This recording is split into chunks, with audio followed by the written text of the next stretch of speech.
नमस्कार जय जगन्नाथ स्वागत करुच्ची आपण प्रिय एंकर कम एक्टर बापी कुमार। आज बढ़िया कथा मुझे शुणेबी देवता आउ दानव भितर तफात। दिने देवता आउ दानव मिसी कथा हेले जे आमे तो सब लड़ाई झगड़ा करुचे युद्ध करुचे परस्पर भितर। आज चल गोटे जगह एकजुट भोजी भात कर खाइबा।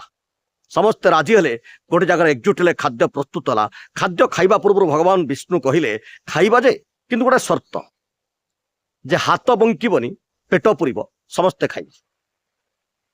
कथा टे राक्षस मान हजम है मुंड किसी काम कलानी जे हाथ बंकिबनी खाइबे केमिति। हाथ बंकिले तो पाटी पाखक जीव। से शर्त रक्षा कथा चिंता करें से बसिक आराम जमी खावा कथा सेमती खाईदे। जिते देवता पड़ी आसला से कौन कले कि ना दुई लाइन करदे जनक सामने जड़े बसीगले शर्त रक्षा कर ये ताकू खोईदेला सी ताकू खोईदेला समस्ते खाइले समस्त पेट पुरला। तो वर्तमान समाज या भितर बढ़िया कथा हूँ जे दे जाने जे अन्य कथा चिंता करे जे अन्य को दे जाने सी हूँ देवता। आउ जे अन्य कथा चिंता न करी केवल निज रक्षण विषय चिंता करे सी हूँ राक्षस।